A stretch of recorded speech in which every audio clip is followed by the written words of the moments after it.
Lexus presents tennis on Sky Sports. There's a lot to unpick. They covered an awful lot of subjects. I don't know if you've got one particular you'd like to address, or you want me to throw some points at you?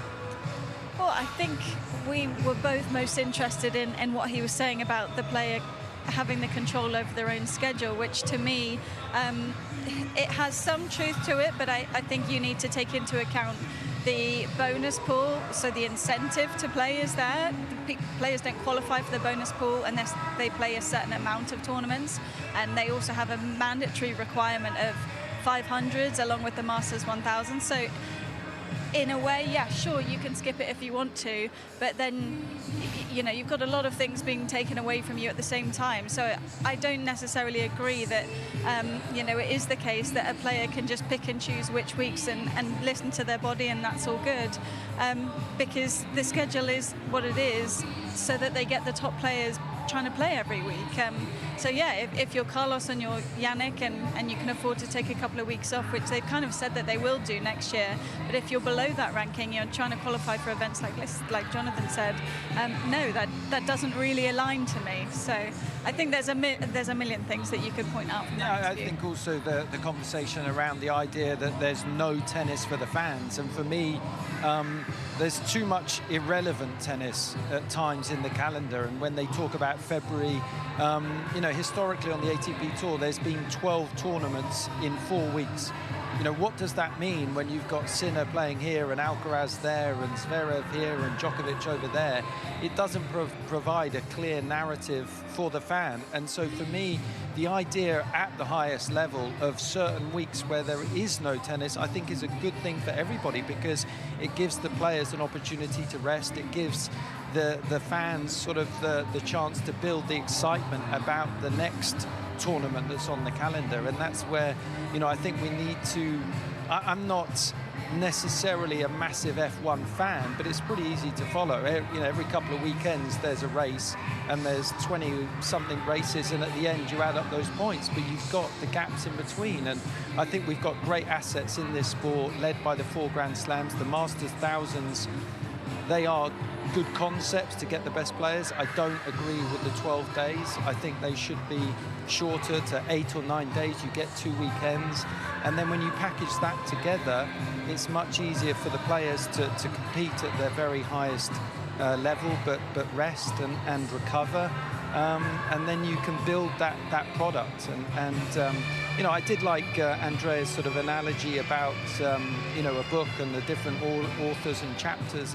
It's very difficult for the fans to understand. And certainly if I could change one thing, it would be to organise the calendar. And it's a conversation that's been around for 30 years, and it is hard to change. Just on the Saudi Masters, though, when he's talking about making it simpler, at the same time adding in the Masters 1000, and in his own words, it's already a busy month. When you come back from Australia, there's no respite. You go straight to the indoors. There's, you know, Rotterdam for the guys, but they go straight to Doha, Dubai, pretty much on the WTA side. But there's also a couple of indoor tournaments before that. So it's just like trying to add, but we haven't really seen any of the sanctions been brought back yet, which is initially what that bonus pool and Saudi investment money was for. And then people will talk about exhibitions that slot in the weeks when there's no tennis.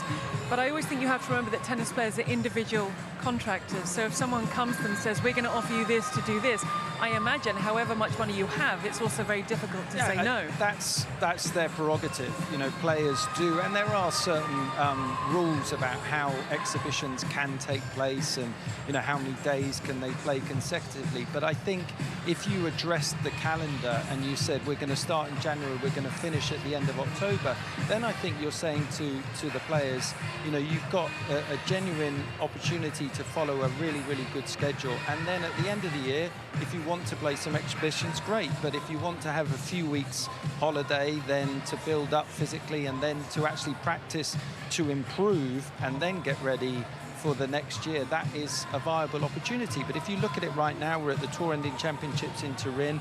We've got Davis Cup a little bit later on. If you're playing all those events, then you're starting the first week in January, you're finishing at the end of November. How is it possible to really rest and recover, prepare, practice, try and improve for the start of the next year? It's so hard. I'm not really asking for an answer because I'm not sure there is one, but how do you change it? How do you adjust the calendar to make it workable and viable for everyone? Well, it's a big question, isn't it? Yeah, it's the structure. So, you know, Andrea Gaudenzi is the chair of the ATP, and that's 50% players, 50% tournaments. So, you know, he's sort of on both sides of the equation. And when you look at the tournament side, they own sanction, they own an asset. So you've got the 1000s, you've got the 500s, and you've got the 250s.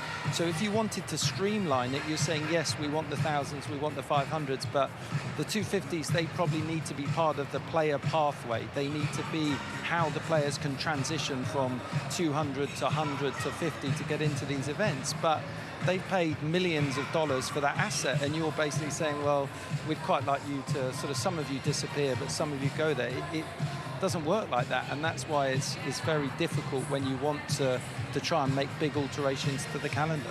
One thing, though, to highlight is the ATP agreeing and now implementing the heat rule for next year, because there were some worrying scenes during the Asian swing. For sure, especially in Shanghai, you know, brutal temperatures. It's a rule that the WTA has had for as long as I can remember, from when I started on tour, and it just involves a 10-minute break should it go to a third set. It allows you to get off court, try and cool down as quickly as possible. You've got, you know, 30 seconds a minute to jump in a freezing cold shower and just change your kit and make sure that you know, you're taking care of yourself ahead of a third set. So yeah, long overdue, I think, and something that you know, they've been obviously talking about for a while, but it takes a unanimous decision to get it over the line.